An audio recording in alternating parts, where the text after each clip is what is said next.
without any further ado, I'm going to turn things over to our colleagues from U of O. And Sarah, are you going to kick things off, or is Susan going to kick things off? Susan's going to welcome us.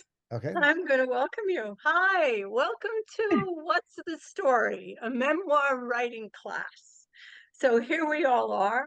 And if you could do us all a favor and share your faces, if that would be okay, that would be nice. If not, if you're, in some strange place, you don't have to, but it would be great. We'd be all here together.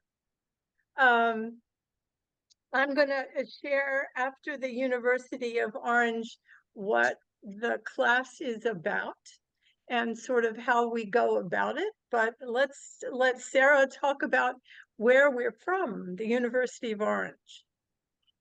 Hi, well, good morning, everybody. My name is Sarah Howe, and I work with the University of Orange. We're a free school of restoration urbanism based out of Orange, New Jersey. We were founded in 2008, and that was building on a 64-year history of progressive organizing in our city. We encourage all of our students and teachers to become lifelong learners, to uplift the assets that exist in our neighborhood, and to participate in civic life. We do this through a number of programs that we run, including urbanism and collective recovery. We have a long-standing Music City festival and series of events, and we have one smaller program, which is called Maggie Inc. So Maggie Inc. is an initiative started by one brilliant Orange resident named Maggie Thompson, who is the mother and grandmother of our founders, who at 90 years old, after a lifetime of organizing, a lifetime of struggle for civil rights and working to ensure the rights of labor and of women, decided to start writing her memoirs, which were published in 2011. Fortunately, Maggie passed in 2012, but what was originally a project expanded into a program to include an imprint called Bridge Builder, where we have published a few memoirs, and our memoir class. This started in 2020, I believe, and we've been running a few sessions a year ever since. Some of the participants have been here since the beginning, and others, like myself, caught on later. Always a scribbler, I found the practices have been very encouraging of my exploration of what a story is and how to share it outside my head. And today we're absolutely delighted to be able to share Susan Hasho and the memoir class with you today. And in the words of Maggie Thompson, start writing, you'll feel better. Back to you, Susan. Thank you. This is a memoir writing class. So the first question is, what's a memoir? It's a French word which means memory. So basically, there is no style, there is no starting point, there is no ending point as far as I'm concerned. You write what's important for you to write, and it comes from a creative place. So I think one of the most important things that we think about and talk about in the class is, where is that place and how do I write from it? And that's awfully amorphous, yeah? Well, I think the thing is, there are a lot of ways of writing memoir, there are a lot of ways of writing, but if you want a process, if you want to touch someplace in your heart and your being that wants to share something that's important or interesting or mysterious or anything, you have to find out what's in the way of that. And there are a lot of things in the way of it. Fear, judgment. I can't write this, somebody's going to read it. I have to write this for my children. I can't write it for myself. I want to put it down as history of my family. There are a whole lot of things that are, I would say, in the way, because the results happen. They're amazing results that happen when you stop and have no expectation of yourself and no homework to do and no person to please. And it's a very different kind of a feeling. It's a wonderful feeling, actually, but it's kind of hard to start. And there are certain tools. I have I stole this tool from a woman charging $100 an hour. There's a 15-minute timer thing where you set a timer for 15 minutes and you start writing. And it's actually amazing. Anything, start writing anything. And what happens when there's a deadline is a lot of open space and no obligation, really. I mean, if I only have 15 minutes, how much can I do? I can write.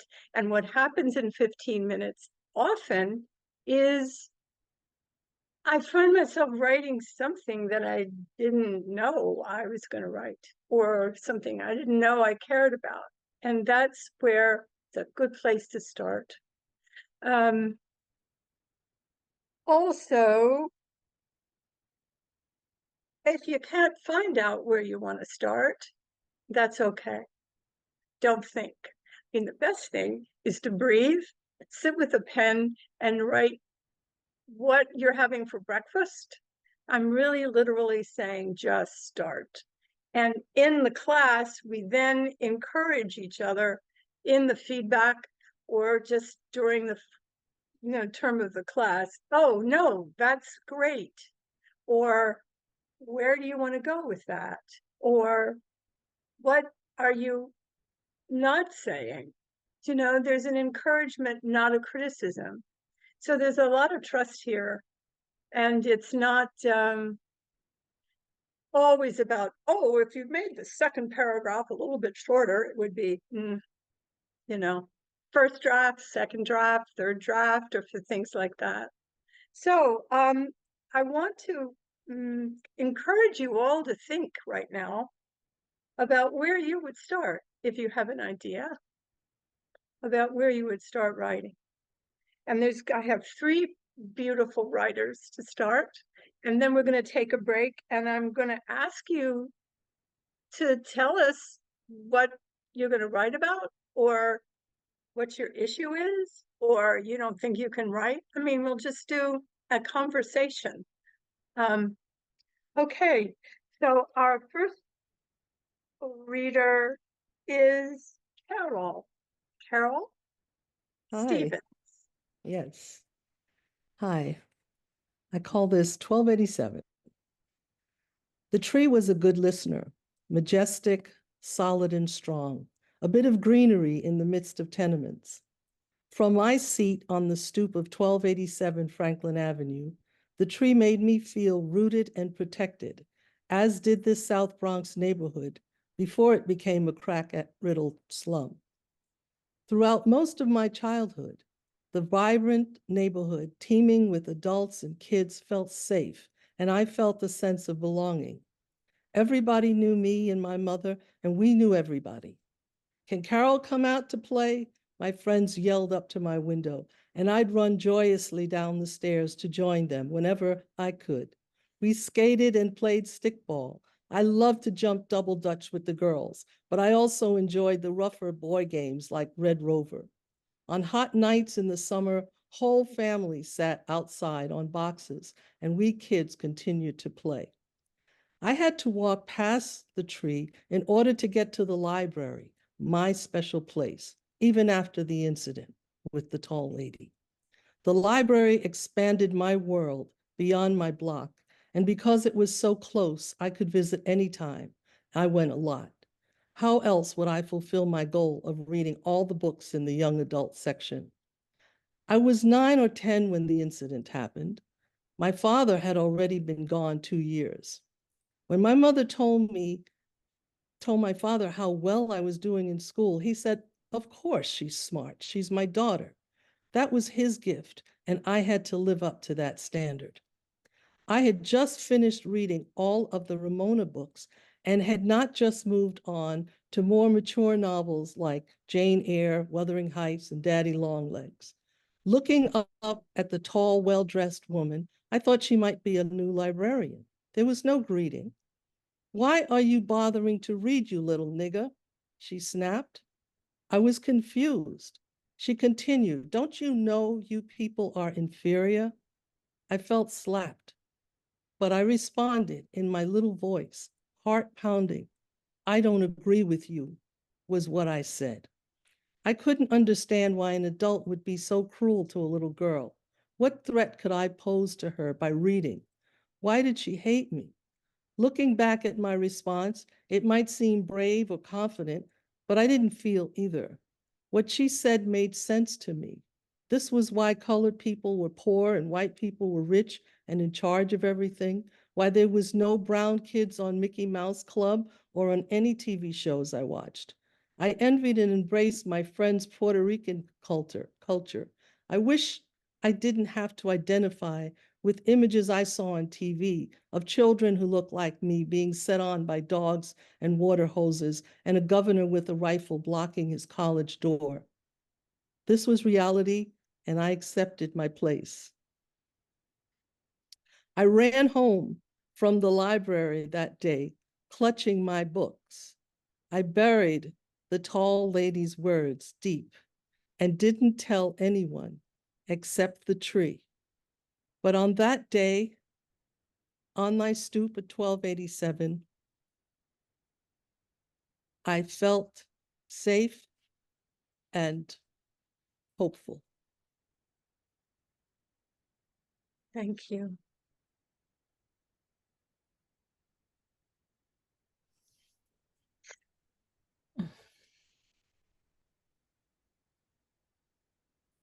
Maggie, would you like to read? Yes, thank you, Carol. Mine is called Back in Time. I close my eyes. I breathe and listen. I'm 6 or 7. The morning is cool and an earthy, pungent smell fills the air. The dew still sparkles on each blade of grass and the dirt is moist.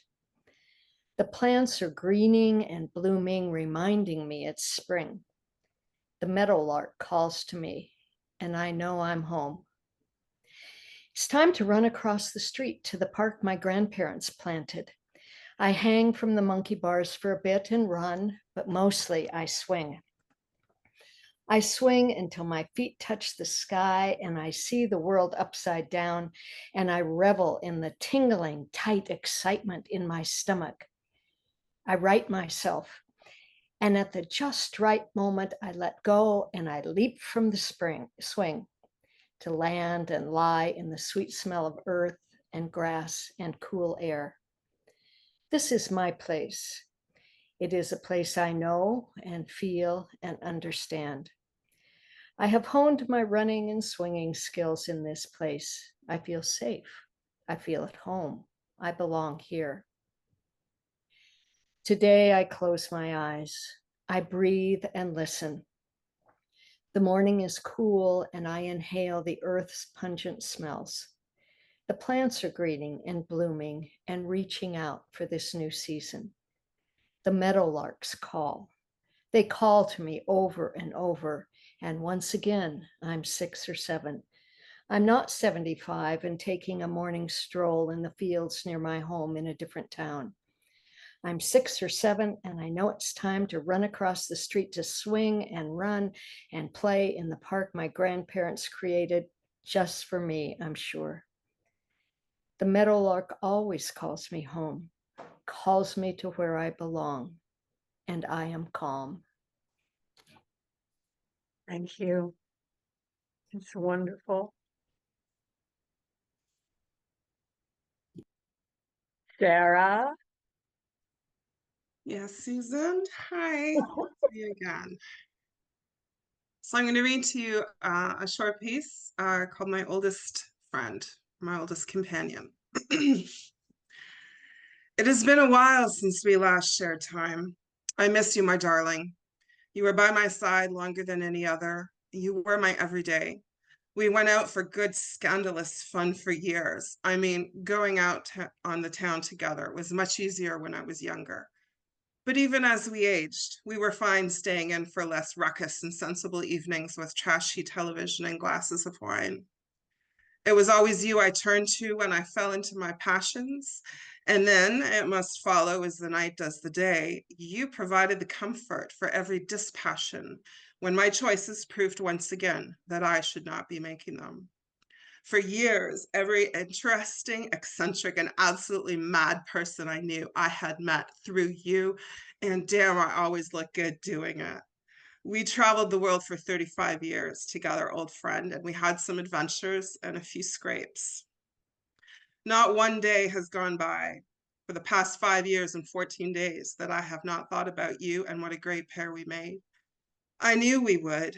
Minutes after meeting you at the Capital City Speedway in Ontario in the summer that I turned 14.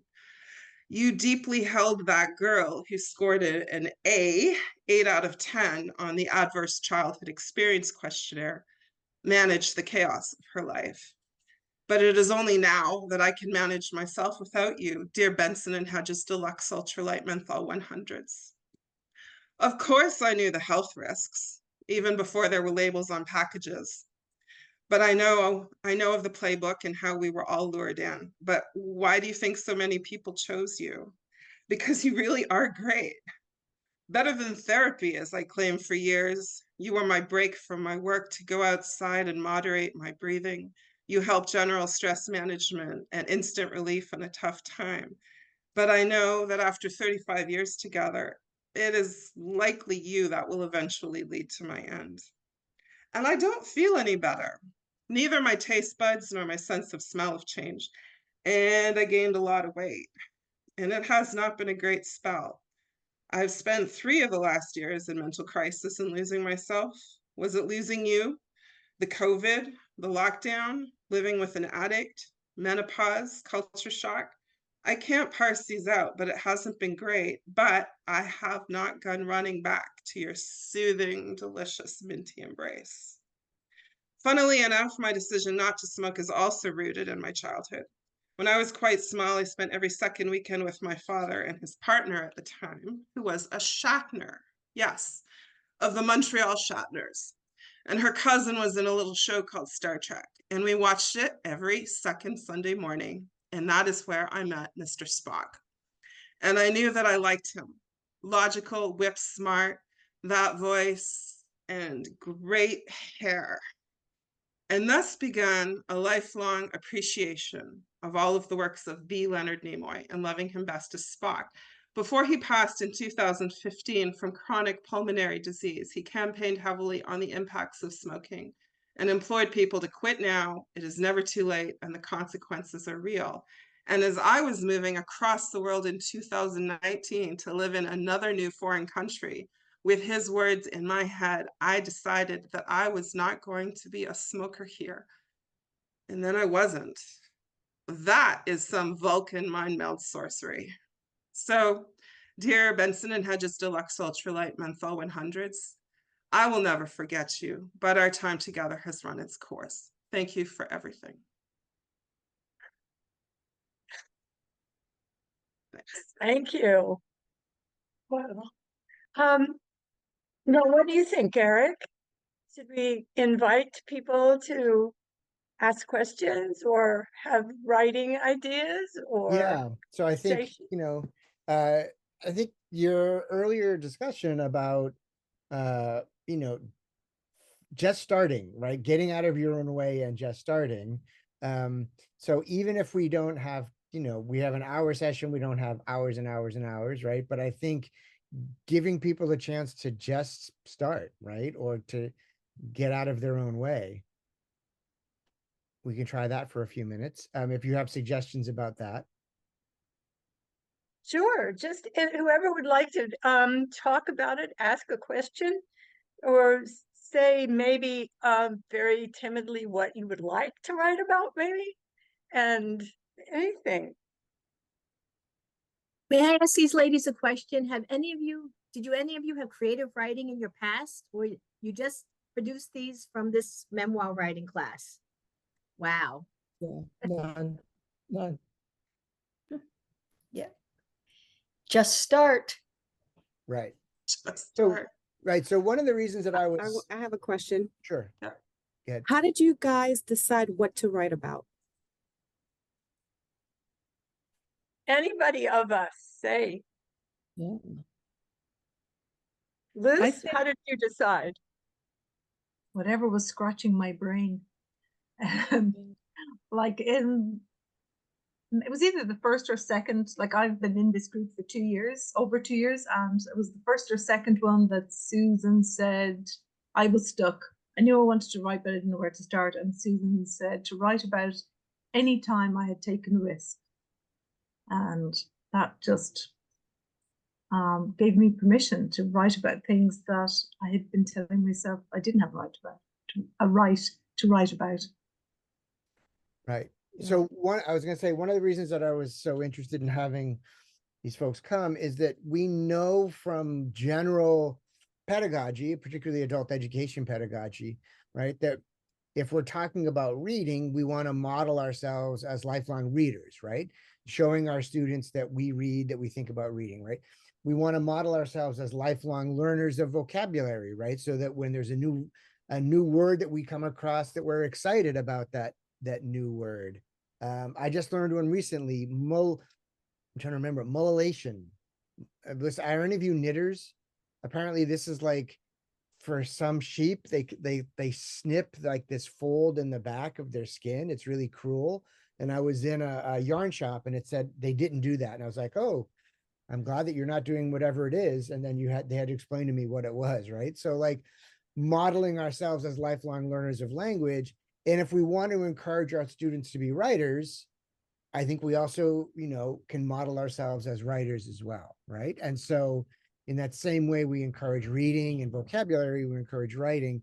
And I think, as Susan was saying, as grown-ups, quote unquote grown-ups, theoretically grown-ups, that we get in our own way sometime, right? That like, I don't have the right to do this. I don't have the time to do this, right? And like, just do it, just write, right? And share yourself as a writer. I think the most important thing is expression. I don't know if I'm a writer. I don't know anything, but I do know I want to express myself. So it's really, for me, a matter of taking things and concepts and I have to do this or be this away, because underneath it's I want to say something. And what's interesting is if it's a freedom, the words, the phrases, the memories come in service of saying something. Do you know what I mean? Yeah. I don't want to put myself in a straitjacket. That's part of my problem. That's part of creative. That's the creative issue. There's a wonderful book called The War of Art, and I encourage everybody to read it. It's a thin, beautiful book about when you put a line in the sand, which is, I want to create something, all of a sudden it hits, the resistance. And so that's what I feel. It's really it doesn't have to feel like homework. It can feel like finding a place in the world or finding a place in myself that's like, oh, wow, I didn't know. This is where I want to go. This is what I want to talk about. Right. I mean, you use the word freedom, like we don't have to give ourselves permission to read, right? But it feels like sometimes we need to give ourselves permission to write, right? And I think that beyond that, Carol, I think you were going to say something, and then Maggie, I think. Yeah, I just, one of to answer the question about, what should you write? I found that, there are things that you remember that just, sentences, things that might have been a long time ago. And that's important, but also things that you don't want anybody to know. It helps to write it out. Right. I know I've seen more emphasis now in the media of people writing things and then burying them or burning them or like scrunching them up and throwing them away. Right. And we did that when we were kids, right? We had diaries, we had journals, right? We wrote, and not necessarily to share, but we won't give ourselves permission to do that as grown-ups. That's why grown-up life stinks. Okay. Yeah, Maggie? Thank you, and thank you for the question. I'd like to echo what Lou said, and that is simply that there were things just rattling around in my head that I felt had to come out.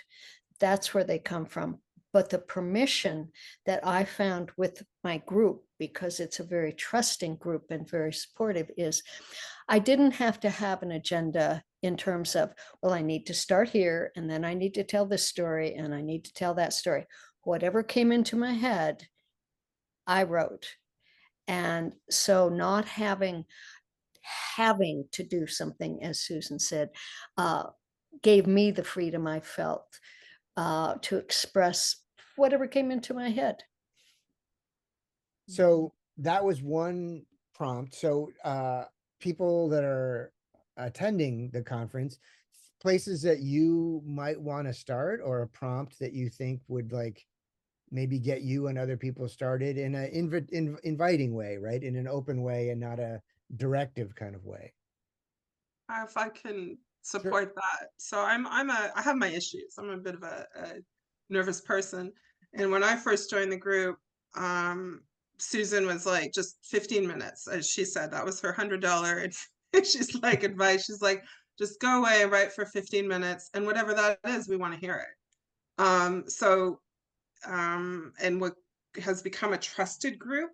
So there is a freedom that I will get honest feedback, and it's not in a judgy, sneering way. Like maybe some of us haven't had great experiences in classrooms before with other participants, but knowing that there was going to be sort of like honest feedback, not on the experience, but on my writing technique, and then so a trusted group.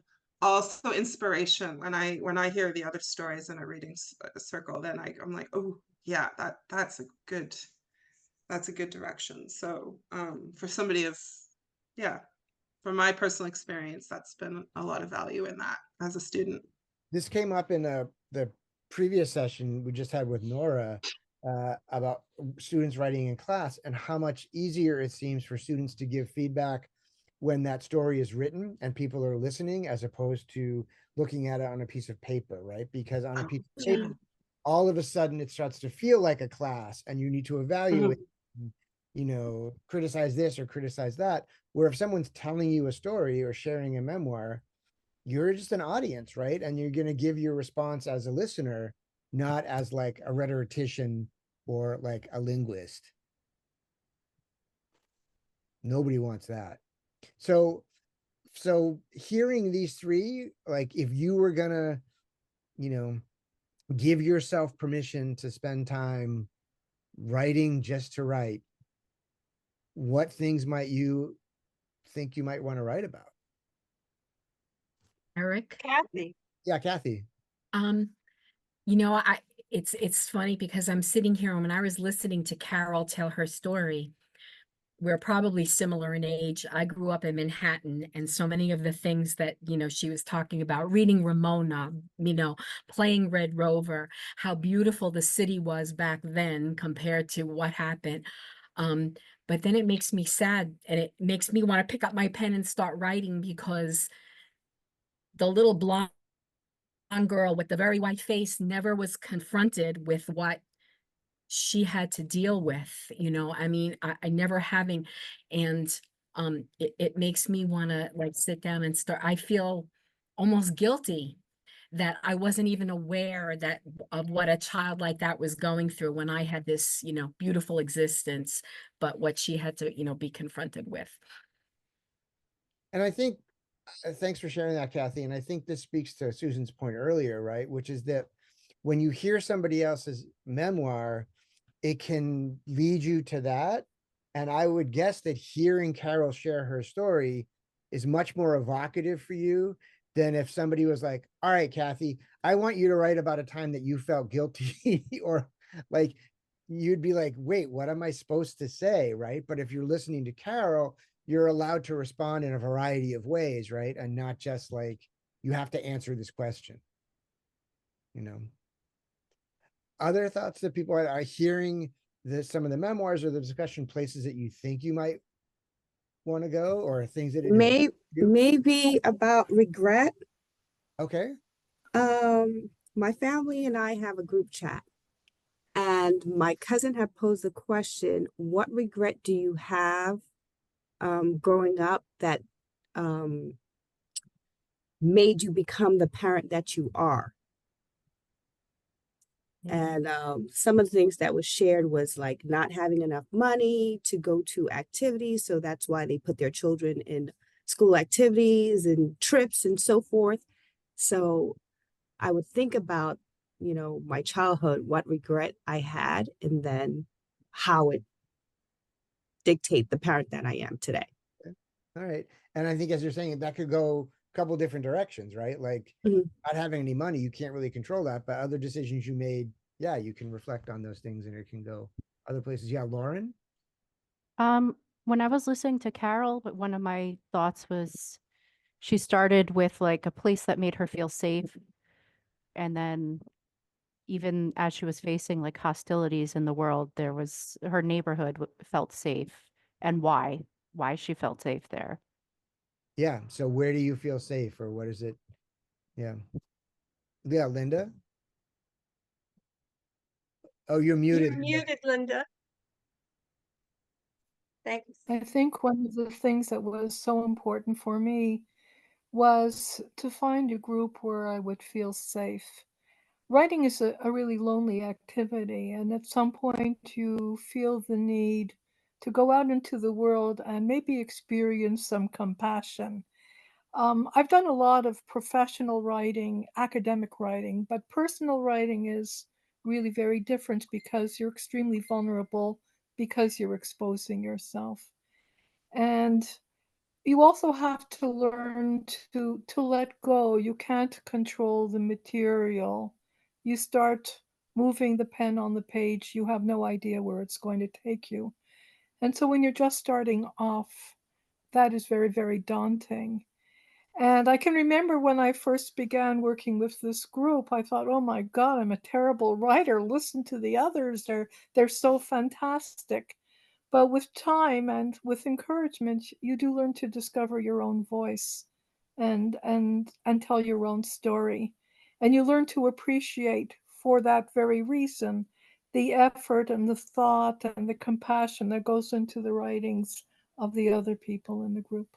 Yeah, thanks for sharing that. I think this echoes something that Susan, you had said earlier about not necessarily wanting to label yourself as a writer, right? And at my younger son's graduation this past Monday, the graduation speaker, he's a painter. You know, one of the things he stressed, my son went to an art school. One of the things he stressed to people is like, you have to want to paint more than you want to be a painter, right? You have to want to write more than you want to be a writer, right? There has to be that's the desire, right? As you said, to communicate something, to write, to and not just be like, I'm an artist or I'm a, I'm a writer or whatever. Yeah, Glenda?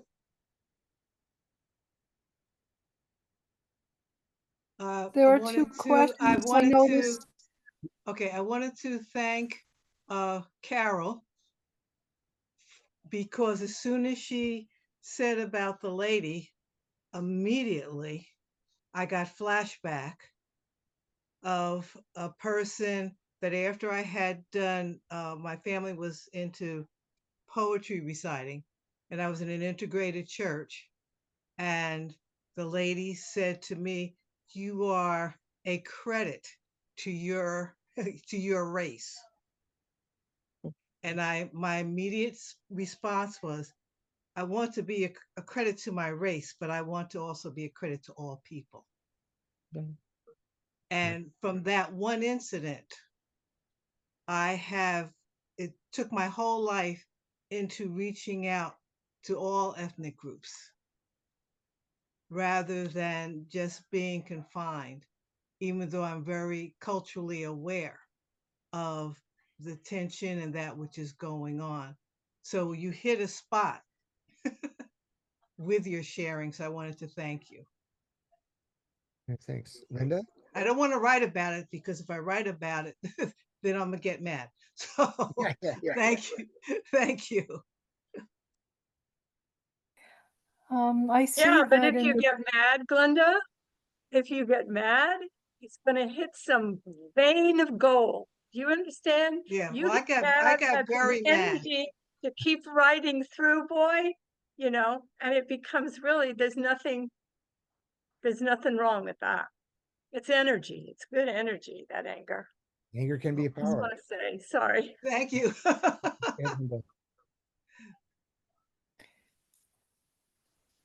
Yeah, Linda? Linda, sorry. Now, there are two questions in the chat, which I think are good questions and should be addressed. The first one is, this was put forth by Ezekiel. What is the emotional impact you want to leave the reader with? And two, is it hard to share with others? I think one of the big problems, and this is something we've discussed in the group, is who is the reader?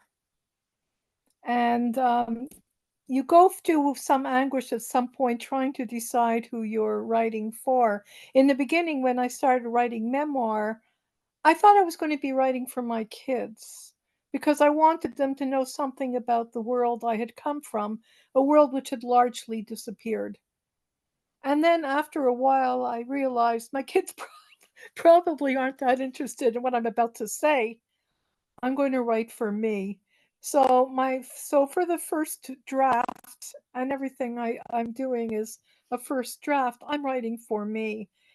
So what emotional impact do I want to leave me, the reader, with? Well, I'm hoping that the texts that I produce correspond to the ambivalence and the ambiguity and the complexity of feelings that I have. The second question, is it hard to share with others? In the beginning, yes. But you perform in the sense that it's like teaching. You go into a classroom and you have certain material that you're going to present in the hour, and you go into a group session, you have your text, you're going to read it to the others and then wait to see what the feedback is. Susan, I think the other thing that you guys are planning to kind of share or talk about was the nature of feedback and how you establish that rapport. Wow. What do you think, Margot? Or maybe can you speak to that? Sure. Feedback? Yeah, About like, us talking to each other. Yeah. How do we? Yes. Well, I think I'm one who has been in the group since its beginning, and I've seen that it has developed over the years to be such an open and trusting place where we can share, and where I'm so blessed to be in a group where people are so supportive. That the feedback that comes from each person about the writing it comes from a place of of support and wanting to, being totally involved with what has been read or what the other person is writing, and wanting to hear more, or, oh, I wasn't sure about that part. Can you say a little bit more about that? And where do you think you're going to go next with this? Because it's so exciting and it's really inviting. So I think, this memoir class has really brought about that whole, the whole aura of being supported, and one can feel comfortable with reading to it, because I know that is the difficult part. Not only you write something that's very crucial and close to your heart, but then you read it out to others, and then the measure is like, okay, how did it come across? What do people think about it? But we just have a very supportive and expressive group. And I think, Susan, you've laid that down when you tell us just write. We have that lays the foundation for us to just express what we really feel, and then it's in turn felt by others. Are there any sort of Yeah, spoken, I think that I just want to say, Eric, I want to answer your question. In order to establish that sort of a thing in a class is, if it's just right, if it's a creative process, which takes a certain amount I don't know, relaxation, self-acceptance, all of that stuff. There's no need to be a writer. There's no need to be smart, you know? So comments about someone else's writing who's trying to do the same sort of thing you're doing, which is just express. And also, that takes away the whole thing about finding the right thing to say. Just like there's not the right thing to write, there's not the right way to comment, you know, and it sort of takes the lid off, oh God, it has the perfectionism, you know, that we all struggle with. So yeah, I can say, you know, nobody who's really comfortable with, learns to be comfortable with other people isn't looking to criticize. You know, it's looking to find what's common. Oh, that meant a lot to me. Why don't you write more? If you say any kind of, because it isn't all Hallmark cards. It's like people say what they really think. I didn't understand that, or, you know, but if we're all common, you know, bozos on the bus, there's a whole different kind of atmosphere that's set up, I think, and kinder.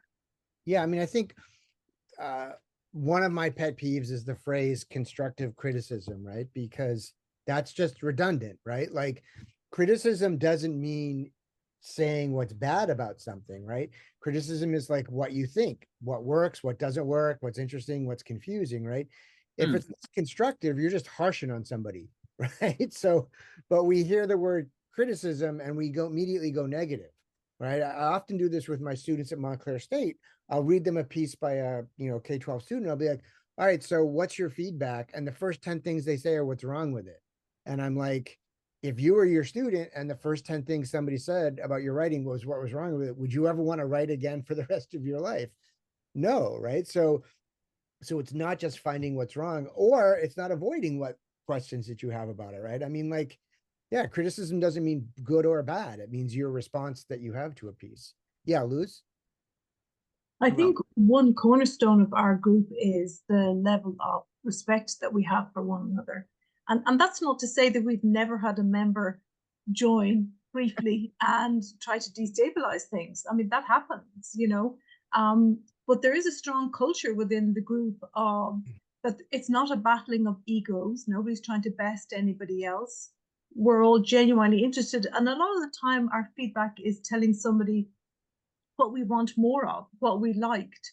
Not that we avoid the other bits, but the focus is more on, you know, how something can be understood better, or, you know, have more contact with the audience, you know, write deeper.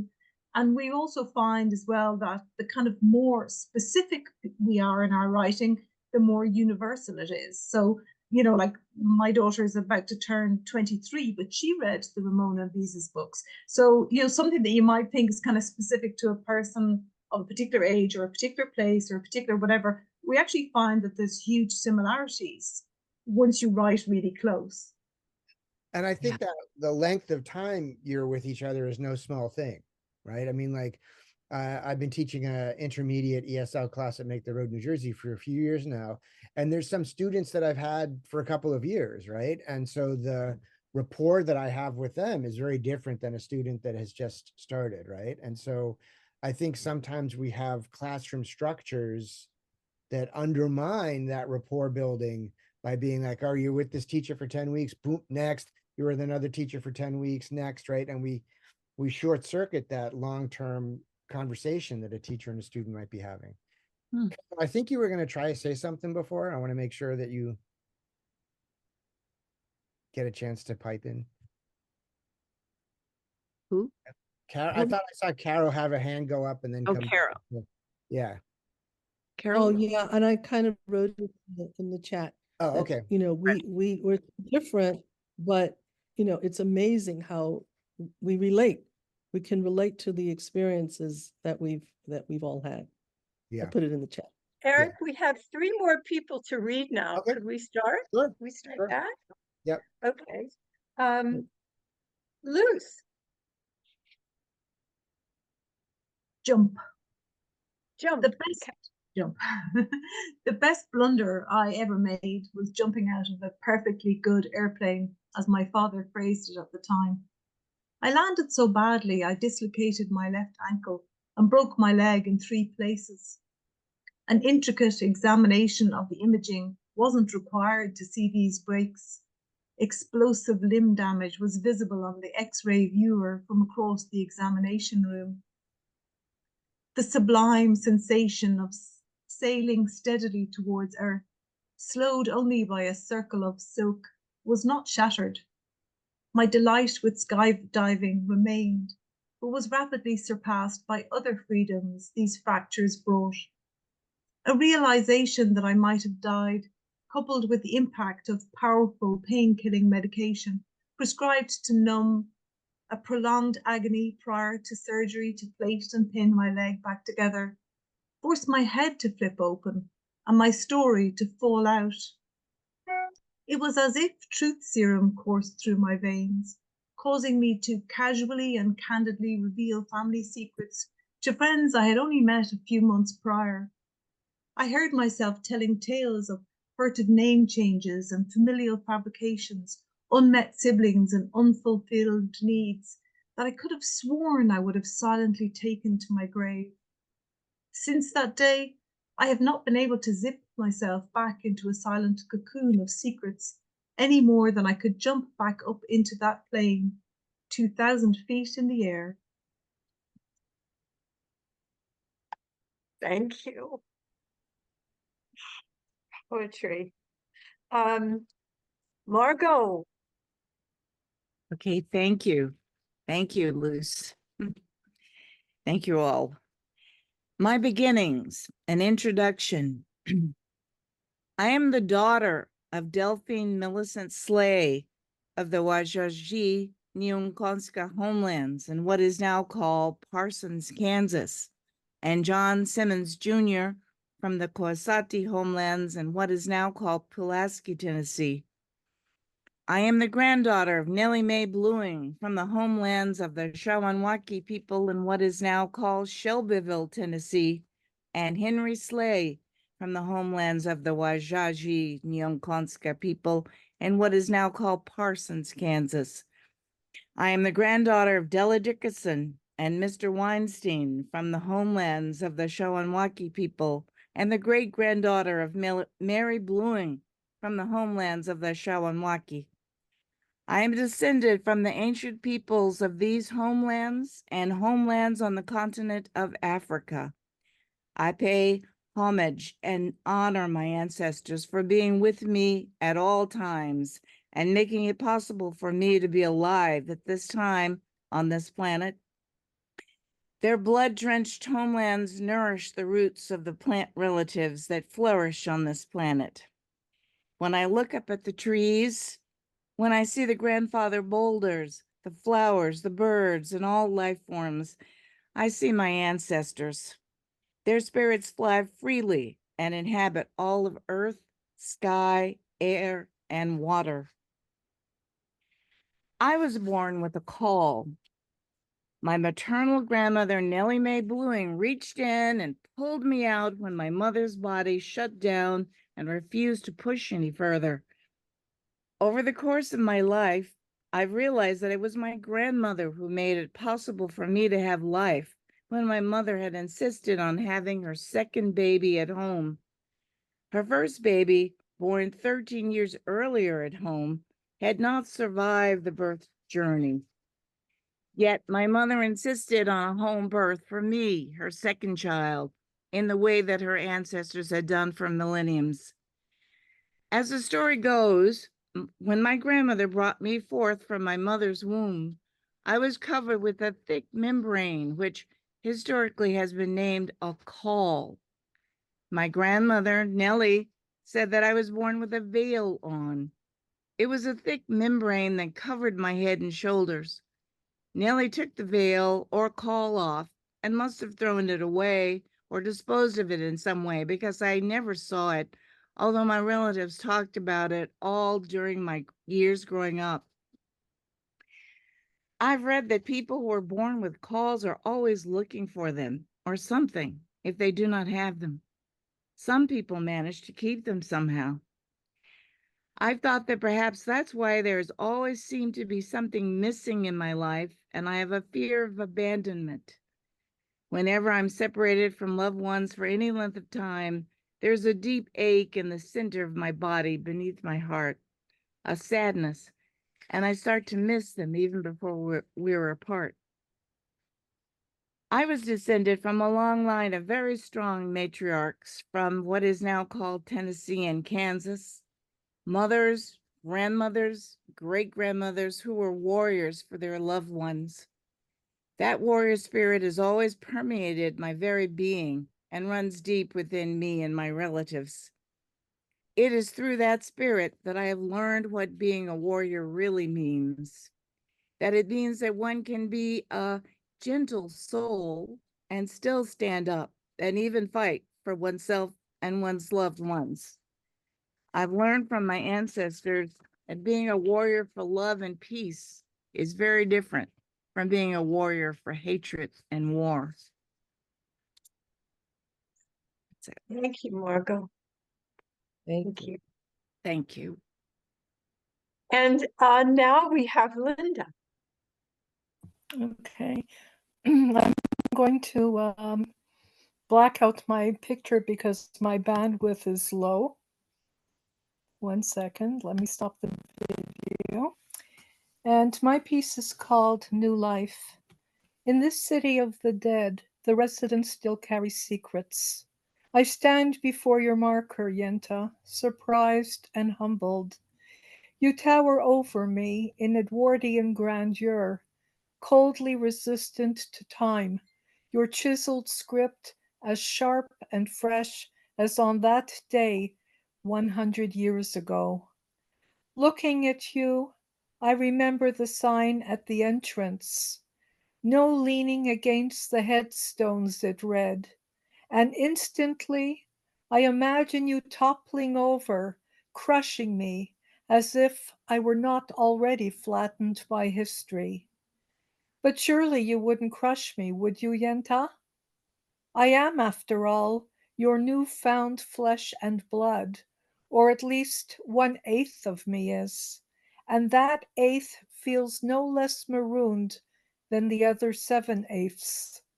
Small wonder that I take you up on your engraved invitation when it tumbles out of a pile of sepia photographs of now nameless relatives. You are inviting me to your burial, with the essential details inked in by hand. But the most important detail is missing, your civic name. The Hebrew cursive identifies you simply as Ita, the daughter of Moshe. I have no idea who you are. Think, you urge. I realize suddenly that the randomness of the photos in the bag holding your invitation is not so random. An album with photos of my grandfather Max is among them. The scales fall from my eyes. The photos, some still taken in Odessa, must have belonged to Max, who died when I was 8. But why would Max have kept a record of your funeral? Who were you to him? I creep over the cemetery website, track down your section, your row, your grave marker, and discover your name. Yenta Feldman. Not possible. Possible?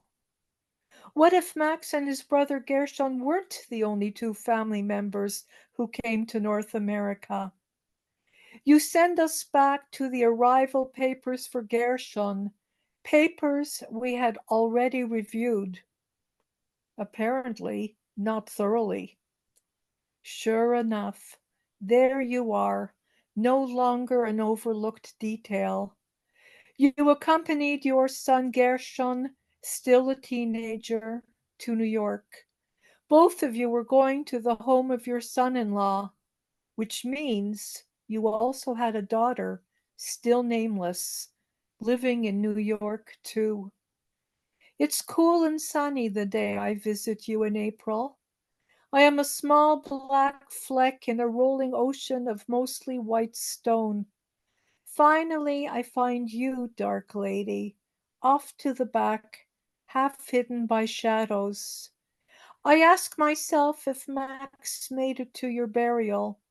He wanted to visit you when you were dying, but was turned back at the border for being illiterate. I am here for him and for me. I am here knowing now that Babiyar or some unmarked mass grave did not swallow your life or your daughter's. I place 2 stones on your monument. The small one is from me. The larger one is from the man who has worked tirelessly to locate and weave together broken threads of my family history. He is Palestinian and understands a thing or two about death, displacement, and destruction. Some debts of love can never be repaid. Thank you, Linda. Yeah, thank you for sharing those. So Wonderful. I just want to thank everyone here for the quality of the listening that's been going on. You know, it's palpable. That's also what's so incredible about being in a class of, you know, a writing class, is that it's not just the nerves and whatever I've done to write something, it's the quality of the listening that's just amazing, and how healing that is, you know? So thanks. Thanks, Eric. yep, thanks. So I've dropped the link in the chat for folks that need the PD certificate for this. So I want to thank everybody from the U of O for here, kind of demonstrating ways to just get started and ways to listen, right? And ways to support each other. And hopefully this has inspired you to just write. Be Ramona, sit down someplace with a diary, a pen, computer, and just write, like, because you want to write, you know, same way that like when it's spring, you just want to run sometimes, like, because it's nice to run, like it's fun to write. Yeah. So thanks everybody for coming. Thanks for this session. And we look forward to working with U of O in the future.